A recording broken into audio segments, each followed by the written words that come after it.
Hello everyone.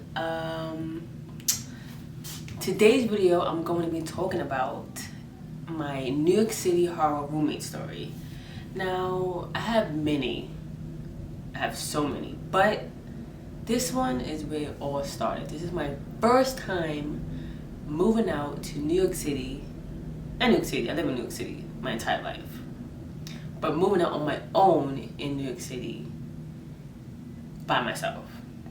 I wasn't by myself. I was moving in with my boyfriend, but I'm talking about by myself without any parents or any help.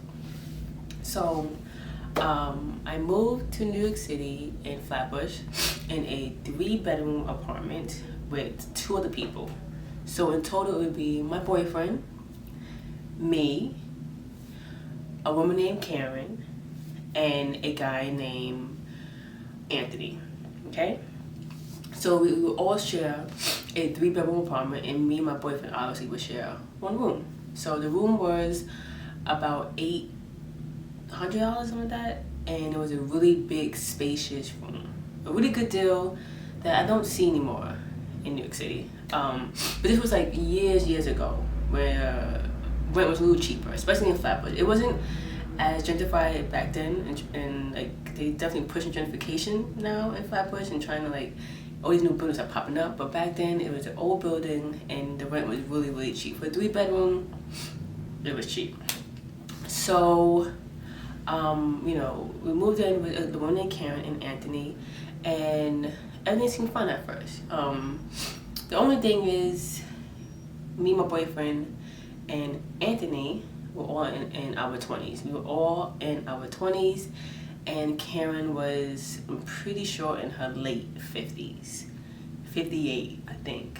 But who cares? I'm not going to judge. New York City is really expensive, so I'm not judging someone because they have roommates. We don't know anyone's circumstances or where they came from.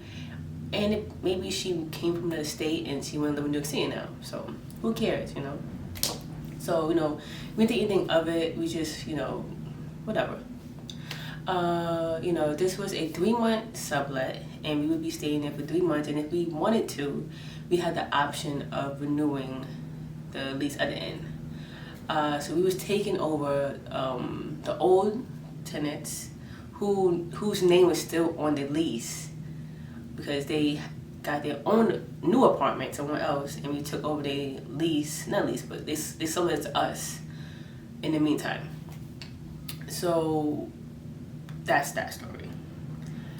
Now moving forward, we would talk to everybody, we would talk to Susan. Oh fuck, that's that name. Edit that out.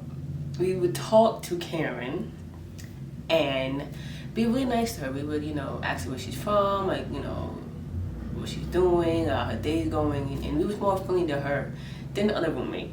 And we would really try to just get along and have a peaceful environment, because we don't really like any confrontation, or we don't like not getting along with our roommates. We want to live cohesive. So me and my boyfriend was boiling water for, I think we was cooking. We was doing something. We were boiling water. I believe we were making coffee the straight bare bone way. We just boiling water, putting the coffee in the water, then straining it with a stocking cap. I think we was doing that. But anyway, she came in and she wanted to cook, so we allowed her to have the space in the kitchen because we don't want to, take up the whole kitchen because we're only boiling water right now. So we let her cook what she wanted, and we got the kitchen. So when we came back, I noticed something kind of frothy and bubbly in my water, and water boiling doesn't get brown at all. It just doesn't happen. It doesn't get brown. It's supposed to boil clear, and I noticed something kind of brown and white suds in my water.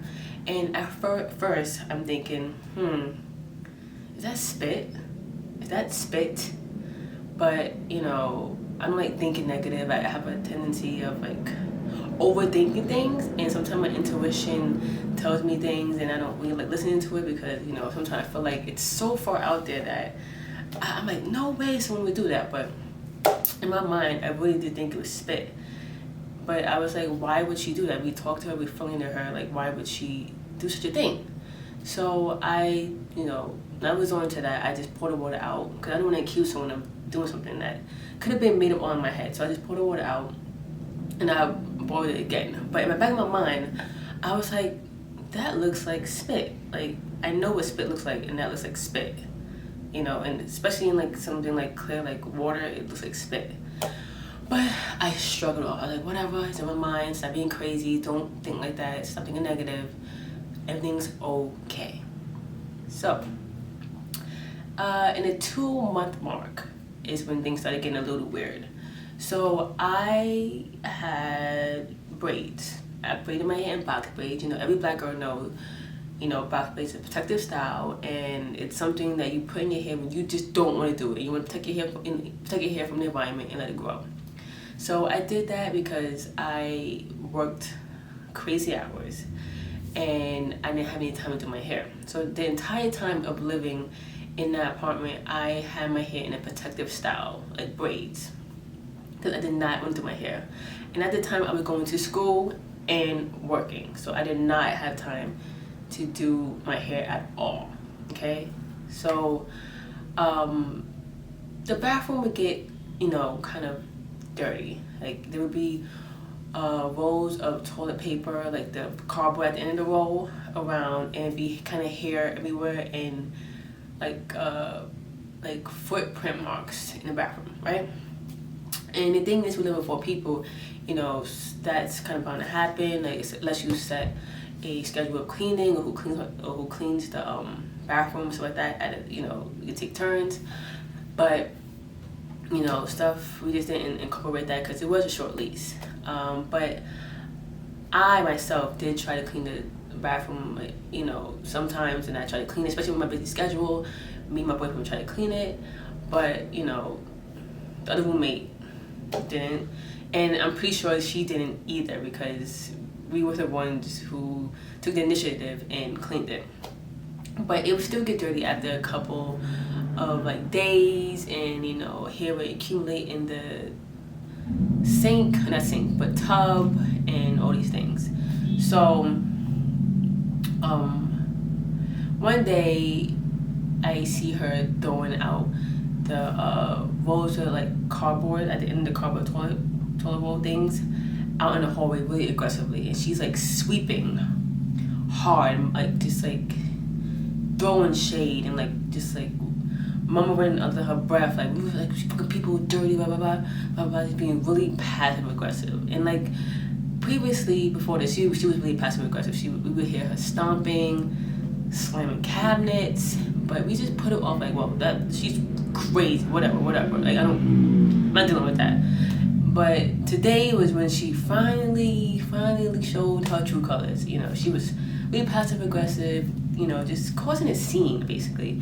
And I asked her, hey, do you have a problem? And then this one she really was like, yes, I have a fucking problem. You have a fucking problem? And I'm like, I was flabbergasted. I really was. I was like, how am I this lady's problems? What is she talking about? So she kind of goes, oh, you're filthy, you're dirty, you have your hair everywhere, you don't clean the goddamn bathroom. And I'm like, first of all, why is she directing all this energy towards me when there's other, like, but there's like 2 other people that lives here as well? Okay, she didn't say that to my boyfriend, she didn't say that to the other roommate, she came only at me. And at this point, especially after I did attempt to clean the bathroom, and I did clean it up, and I have box braids in my hair. There's no way in hell I will have hair in the tub, because I never ever wash my hair there. So she over here accusing me of something that was just like impossible. So that's where I was like, well,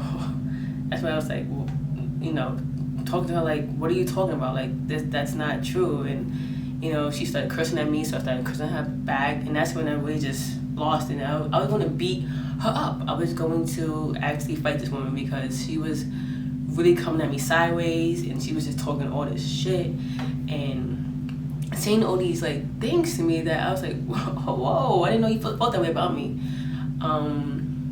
to the point where my boyfriend had to actually hold me back because I was about to beat her ass, you know. And I don't care, you know, what it is. If someone talking to me like that, especially come from New York City, all I know is to beat their ass, you know. That's all I know. I'm like, put your fucking hands up, put your fists up, I'm gonna beat the shit out of you. Like, let's fight this out.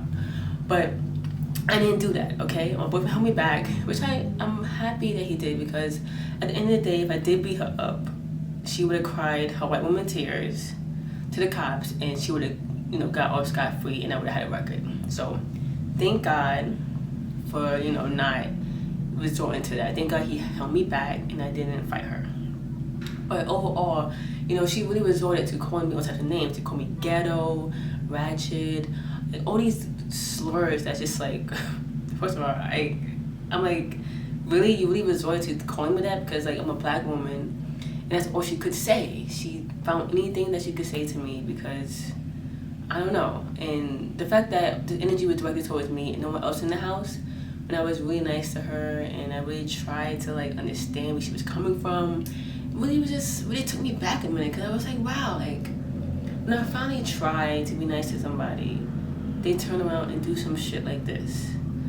But people always show their true colors, and I should have listened to my intuition where I did feel something off about her. I should have listened, but I still was like, no. I'm not going to listen to that part of my body, because a lot of times I could think, you know, negative and overthink things. So I didn't do that. Anyways, she behaved that way, but at the end of the day, I still decided to be the bigger person, and I still, you know, was cordial with her.